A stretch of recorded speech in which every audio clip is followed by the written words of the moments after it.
Alrighty.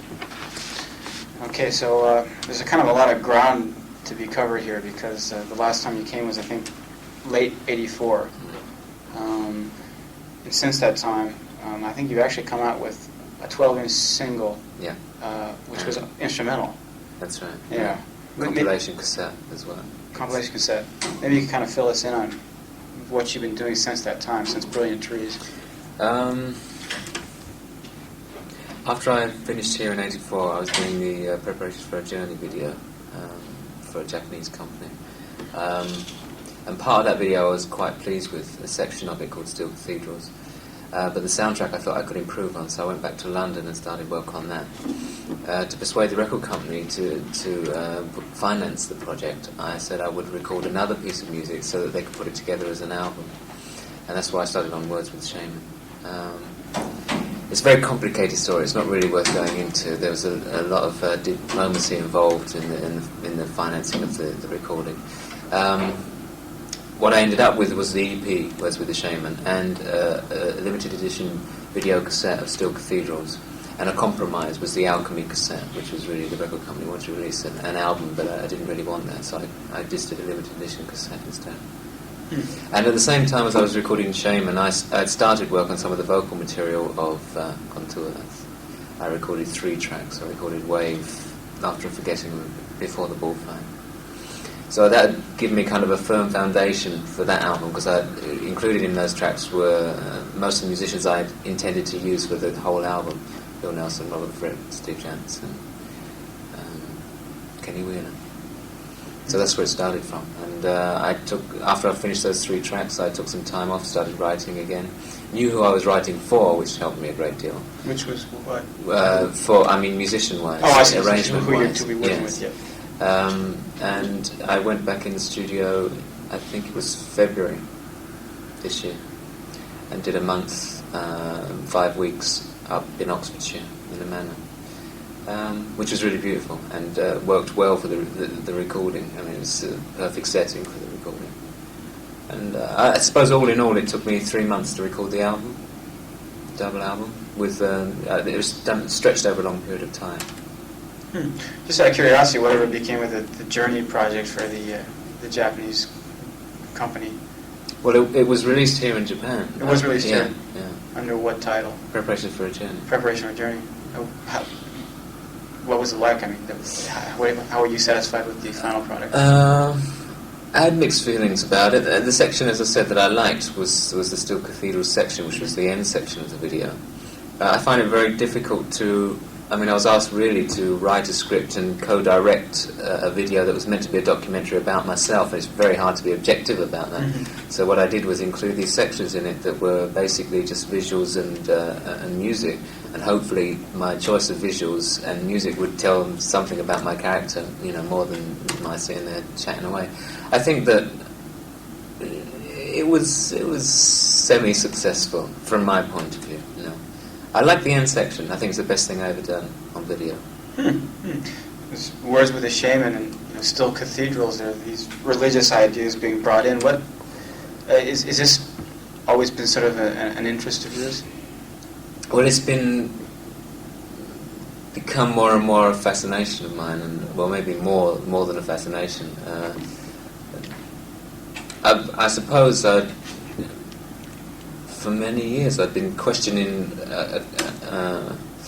my own religious beliefs, which I'd never really done before, which I kind of had for many years a kind of childlike belief in God, and I never questioned it, and then there came a point when I began to question it, and I just started searching for something that a kind of some values that I could live by or guide my life or something like that, and I found something that I think is a good foundation from which to build from, and it's creeping into the music because it's so important to me in my life. Is this something you worked out on your own or an established religion?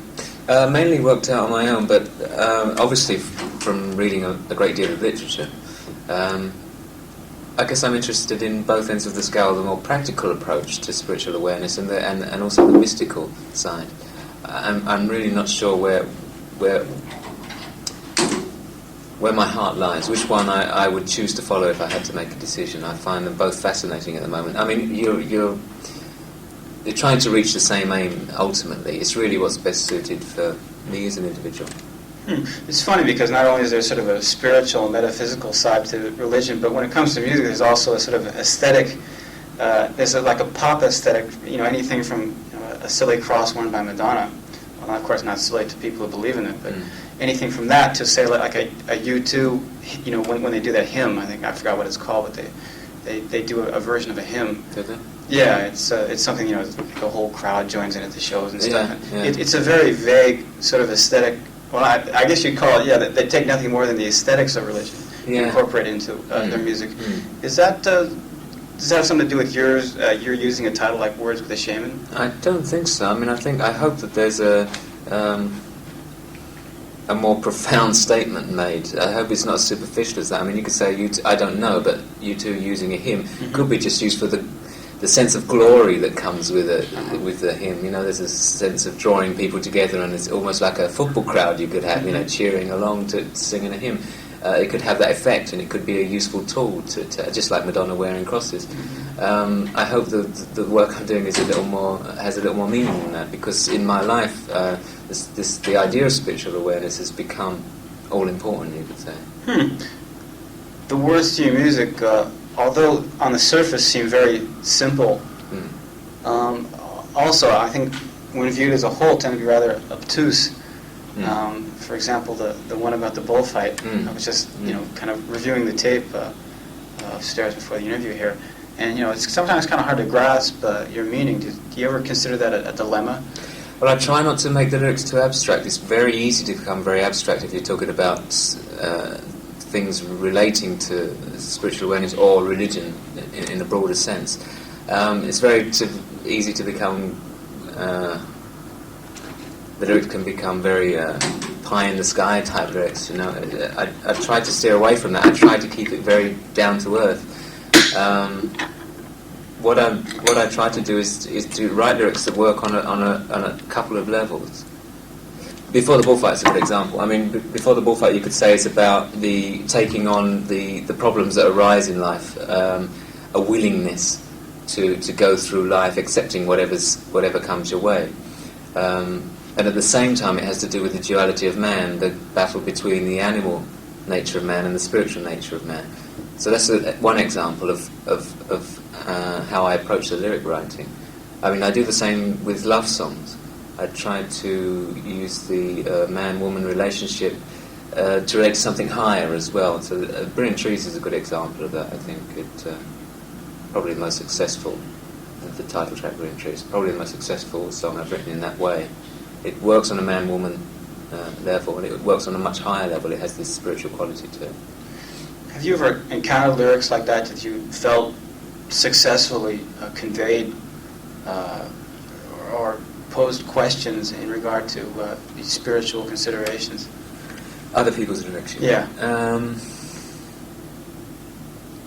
I can't say offhand I have, but I suppose if you get a person that writes lyrics that are of a very personal nature, they can come close to an understanding of the human condition in a way, and that also relates, I think, to what we're talking about. I like Nick Drake's lyrics. I think maybe they could be maybe a little dated now, but they are very personal. They meant something to him at the time, and they still come across as something very, very personal.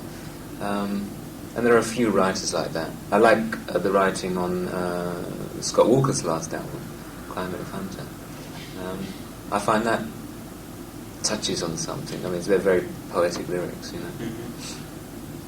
Let me ask you how you got together with some of the people on the record, Robert Fripp, Bill Nelson.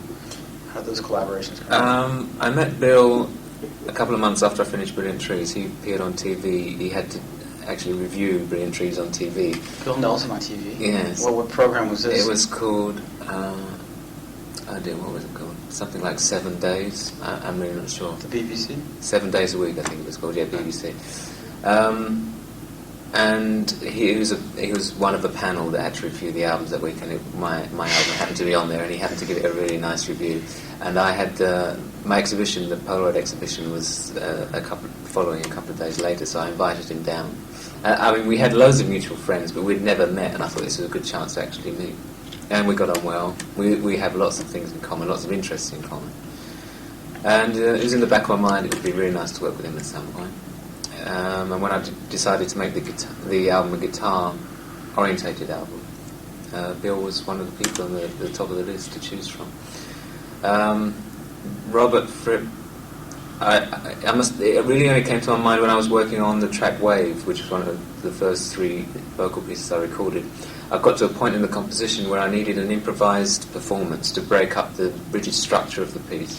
And I tried various kinds of instruments, and none of them worked. They all sounded a little too conventional. And one evening, Robert Fripp came to mind. I thought, yes, it'd be perfect. And so I got in touch. Unfortunately, he was in London doing the rounds of playing the record shops. And he came up the following evening and performed on the record, did the thing in 1 or 2 takes. He enjoyed working on it. We got on well together. Again, we had interests in common. And after I went back to writing more material, we got in touch, and he expressed a wish to continue working with me if I needed him. And of course, that was very flattering. And I kept this all in mind while I was writing the material, as I said. So you basically were able to get together with musicians you wanted then? I've always been very lucky. I mean, I try not to choose session musicians. I try to choose musicians that have a certain quality that I admire in their music. And I've been very lucky. They just say yes. Are you very familiar with the previous work of those 2 guys? Oh, yes. I'm a great admirer. I've followed their work for many, many years. Was that right? Mm. Huh. Like Bill Nelson, I think, has kind of a problem getting his stuff out to people. He's got his own private mailing list, apparently. That's right. But you must feel a certain identification, I guess, with that kind of performer, because he doesn't really compromise or... That's right. I mean, Bill has many problems. I think many people do that try to follow their own way instead of conforming to the music business. You end up on the breadline somehow, and you're always struggling against financial problems. And I know Bill has suffered from that for a very long time. But he's such a prolific writer. He writes every single day. He's recording every single day because he has his home studio. And I think that's the best work he does. The instrumental work from the home studio is excellent.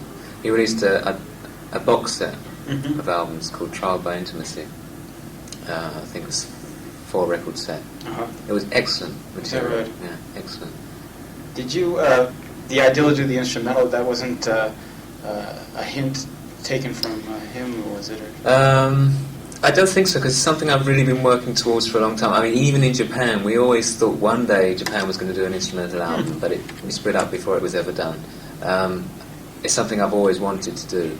And it just happened. I didn't plan it. I started writing the vocal album, and during the same period, this material started coming about. It was really a kind of formula, kind of composition, as they were made up of guitar tape loops.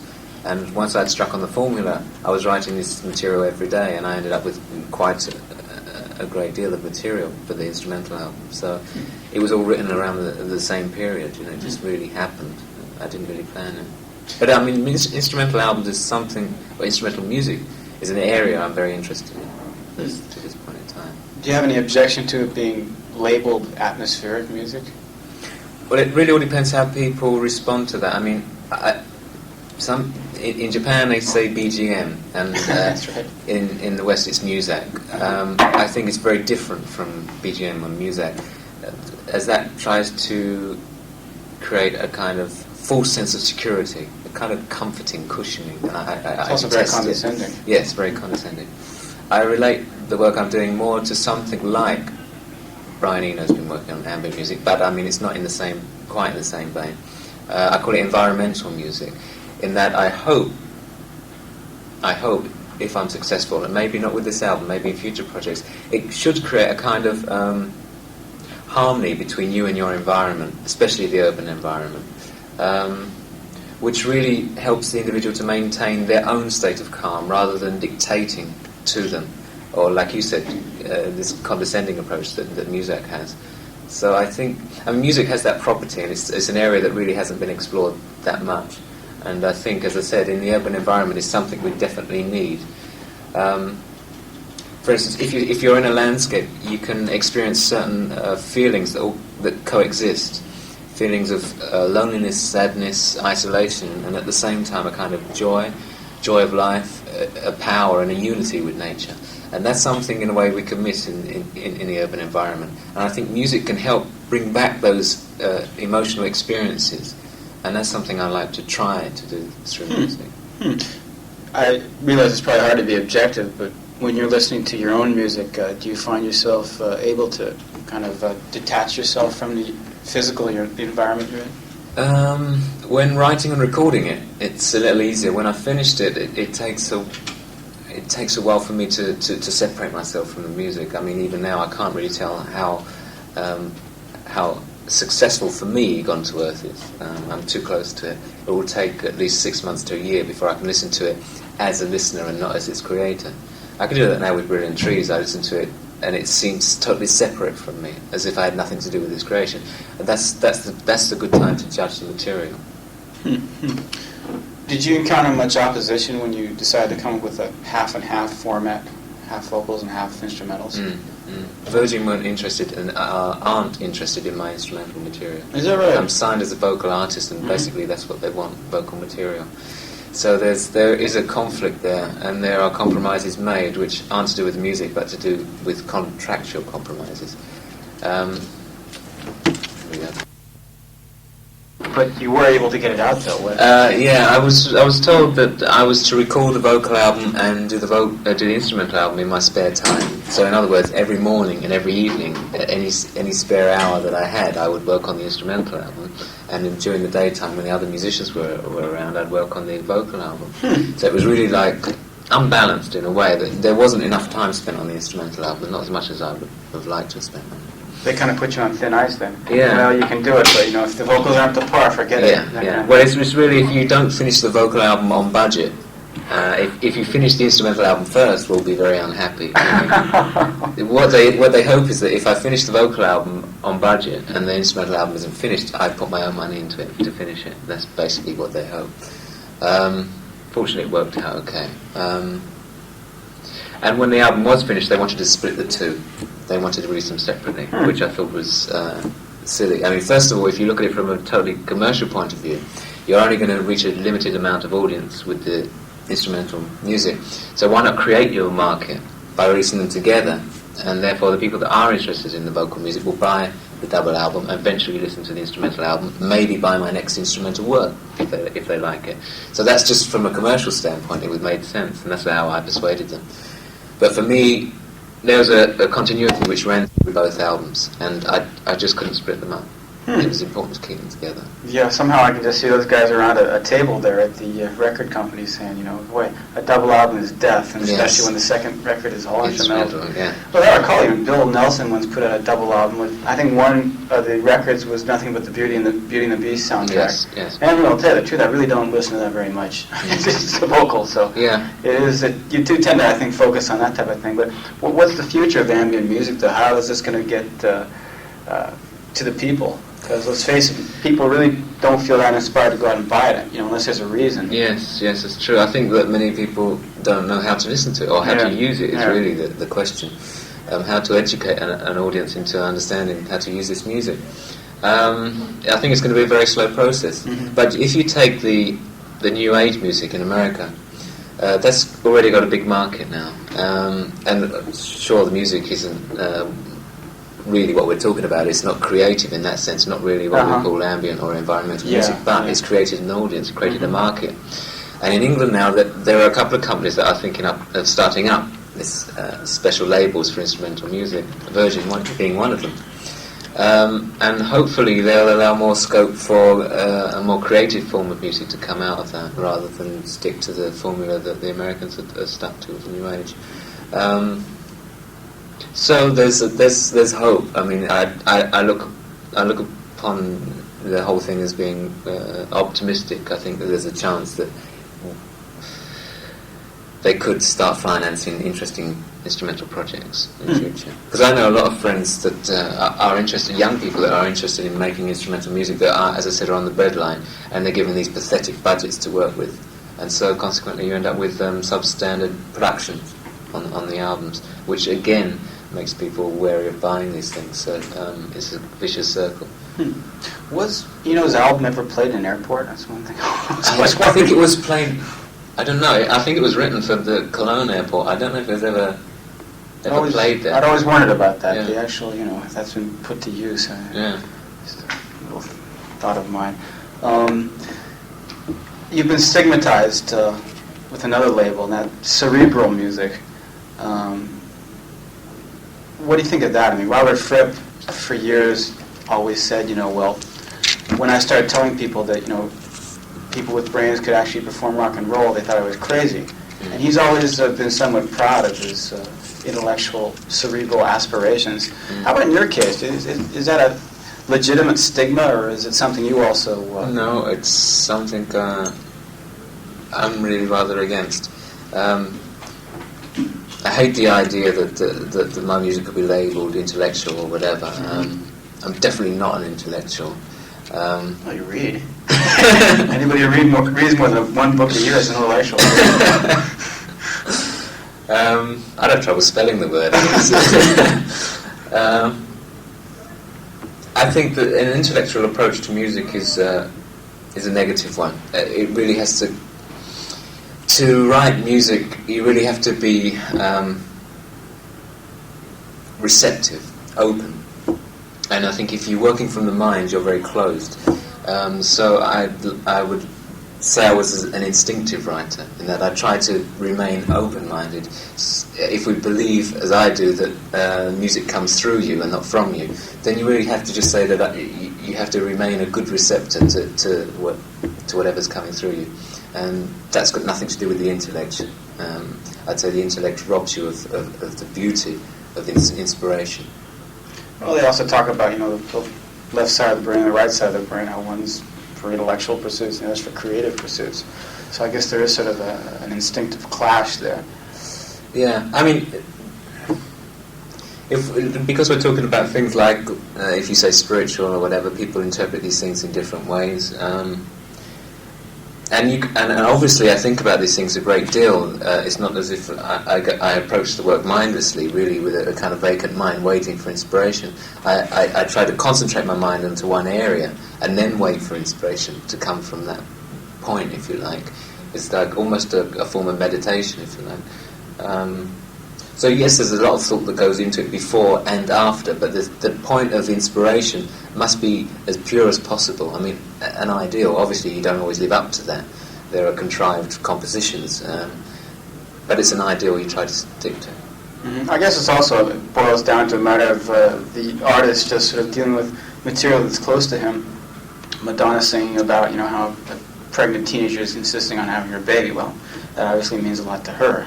But then I guess in your case you have other matters that concern you that are not dealt with merely because they're intellectual pursuits per se. It just happens that spirituality is close to my heart. That's right, yeah. Exactly. Yeah. Do you perform live at all now? No, I haven't performed live since Japan did their last tour. So you're not interested in performing live then? Interested, yes. The recording takes precedence over everything else, and as long as I've got new ideas for new recordings, I think I have to pursue these. To do a tour on any scale really would take up a great deal of time, and your heart really has to be in it to do it. So I really have to wait until the recording idea is at a point where I think it's time to take a break, which isn't now. I thought when Japan split up I'd wait until I'd at least finish the third vocal album. I thought this would give the audience an idea of the direction I was going in, so it wouldn't come really out of curiosity, they'd have an understanding of what to expect. Give me enough material to perform live instead of relying on old material. And really just prepare me mentally for what I want to do. I don't want to do the standard rock pop performance, which is really entertainment, pure entertainment. I want to do something that's interesting from my point of view, from the musician's point of view on stage, so hopefully using a certain amount of improvised material live. I'm interested in another kind of performance, and that's a kind of improvised ambient music, which is on a totally different scale, and something I'm very interested in, which would be performing in very small clubs, galleries, chapels, places like this, having maybe 4 or 5 musicians, that respond to the environment you're working in that evening and to the feeling the audience brings with them, and just creating an atmosphere that we share with the audience. So the audience don't really come along to listen to somebody play a wonderful guitar solo or hear me sing. They come to share in an experience, and that's something I would find very interesting to pursue. They would just be sitting there observing what you're doing, though. Sitting there experiencing what's happening rather than observing. I think that's the idea, not to observe, but just to experience the mood in the room, if you like. Seems like it would be difficult unless they were actually, involved in something, interacting with each other, with you on stage. Like, say if you were playing a cocktail party or something. Yeah. Somebody's talking about a soccer game here, and somebody's yeah, talking that's about very it. Somebody's different. gossiping here, and you kind of play along with that. Well, I remember Eric Satie had the same ideas. He set up a quartet in the corner of a room of a gallery, and they were playing this kind of ambient music, if you like. I think he called it furniture music. And the people were meant to ignore the music really and just carry on walking around, looking at the pictures and having conversations among themselves. Of course, this didn't happen. They all grouped around the quartet and listened, which upset them a great deal. But it's an idea that should work in principle. I think, again, it's a matter of educating an audience of how to use this, or how to experience it, I suppose. Now that you mentioned Satie, it does kind of come to mind that this is sort of a European thing, Yes, I think so. I think it's a very European. Because it doesn't really deal with gut instincts or spontaneity. It seems to be a very... Well, it has something to do with spontaneity. It has to do with sensitivity. There are only a few musicians I know that could respond to an atmosphere in a room. If I walk into a room, I get a certain feeling immediately. And I can respond to that musically if the situation was right, if it was all set up. And I think there are other musicians that could do that. And that really just comes down to sensitivity. And of course, sensitivity is something that the audience must have as well to be able to respond to it and appreciate it. So it's really a heightening of sensitivity, of awareness, if you like, which I think we are working towards generally, evolving towards, if you like, generally, universally. Do you hear much from your old Japan fans? I mean, you had a large following here. Do you think a lot of them have stuck around? First of all, we were very aware when Japan was at its most successful that there was a large percentage of that audience which really was just that kind of fashion-orientated audience. You knew were going to switch off of Japan and turn on to something else next. But before we became that fashionable, there was a kind of group of people that were following us and followed our career for a long period of time. And I think they're still there, or at least a large percentage of those people are still there. And maybe some of those younger people that really, clued into Japan on the fashion side have grown up and are sort of working their way along to understanding the music as well. So, yes, I think there's a large percentage of that audience, of my audience, is still made up of the people that enjoy Japan's music. But of course, I'm aware that my popularity dwindles every time I produce an album of this nature. It's something I have to live with because you're working with material that could only appeal to a minority audience. Do you think you're mainly catering to the type of audience that would, say, follow contemporary music or multimedia stuff like Bill Nelson? I think at the moment my audience is slightly broader because of where I've come from. There are people that are trying to understand what I'm leading towards, and I appreciate that. I mean, I'm very interested in that these people are looking for something. I also think there's another audience that's waiting for the people that grew up with pop music that are now disillusioned with it, that can find nothing satisfactory or substantial in pop music, looking for something else in music that will give them something of substance. And I think there's a large market out there actually just groping for the right form of music, and some of those people have found that in my music, and so I'm kind of reaching a new audience at the same time. Not to say that I don't think the sales are going to rocket enormously, but I think that there will come a time when the sales will become very stable, kind of losing one audience and creating another. I hope that this will happen also for people's music like Bill, like Robert. I think I'm very lucky just because of the background I came from. How about in your own case, though? You obviously have evolved quite a bit since the early days of Japan. It obviously have become disillusioned with standard forms of rock and pop. In what ways were you disillusioned, and what accounted for that sort of change in yourself? Well, Japan was working within the confines of pop and trying to do something interesting within the confines of pop, at least towards the end of its career. But there came a point where you realised you could only go so far, that pop music was generally superficial and trivial, and that generally the media and the public never really went beyond the image. And this was something that began to be frustrating. And obviously I played the games. I played the games of image and building up these images, if you like, that I knew that the public could follow very easily. And most pop musicians do that and have done it for many years. There came a point when I just didn't want to continue to do that. I wanted to do something on a more humane level. I wanted to write about experiences that weren't hidden behind imagery, that I tried to write directly from emotional experiences. I really didn't know if I was capable of doing that, and it took me about 1.5 years before I managed to write the first thing that I was happy with, which was Forbidden Colours, which I thought was the first time I'd ever really got down to that level of writing. And I've been working along those lines ever since, trying to perfect it, if you like, in some way, to make myself more open, not to be so protective about my own feelings. And it's very difficult. I mean, sometimes I've sat in a room full of musicians listening back to the track we've all been playing on, and I feel suddenly very embarrassed because I'm listening to the lyrics and there's something very personal in the lyrics, and it feels strange to be sitting in the studio with a group of people listening to this. But I think it's very important. I think it's important to be as open as possible. I try not to write about just my experiences, but more the emotions and the thoughts that accompany the experience, so that when other people listen to the music, they don't relate to the songs and think, that's what he's been through, that's, and create this kind of hero worship image.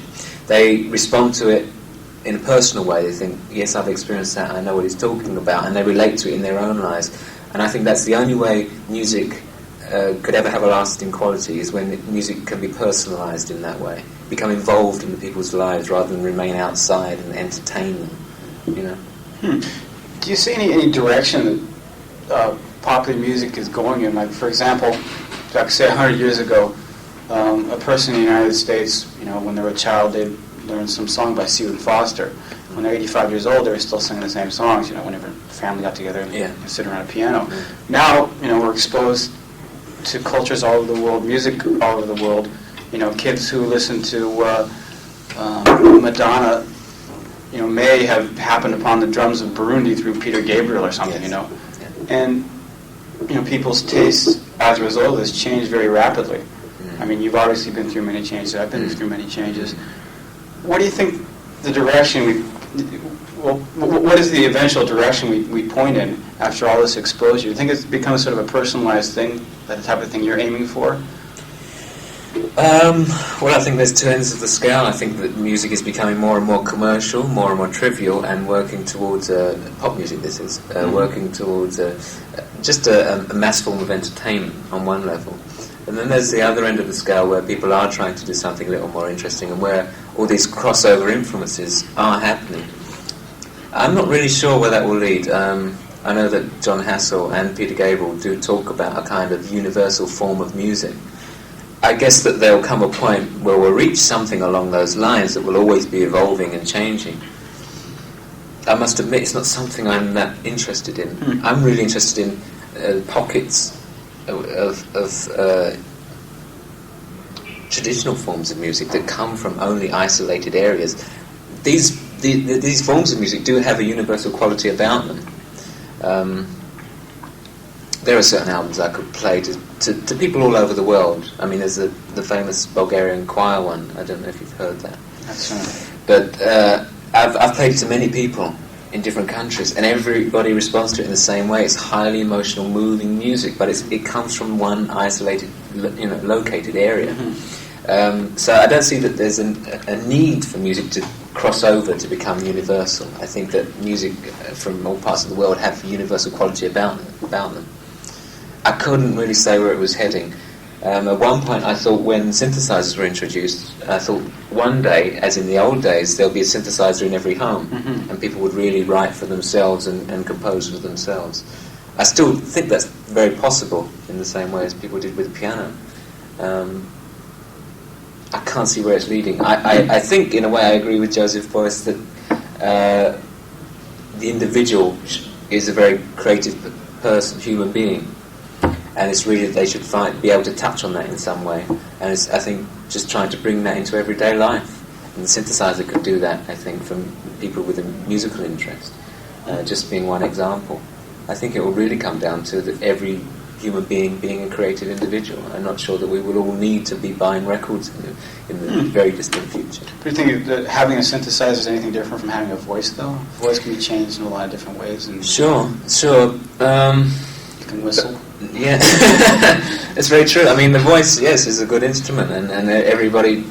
But I don't think people really start making up their own songs. I think a lot of people do. I know people send me lyrics all the time, kids are writing lyrics and so on.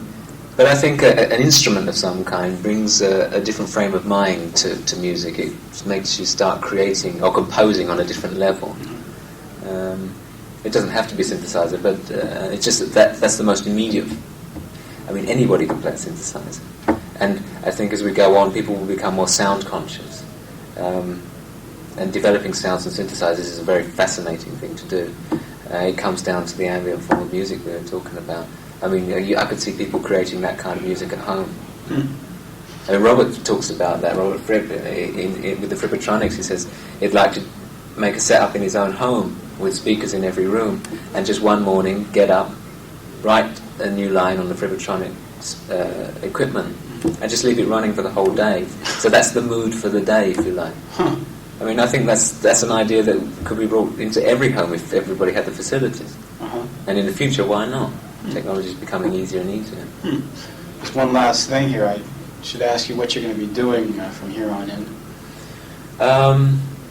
Well, there's a couple of collaborative projects that are kind of in the air, which may come about.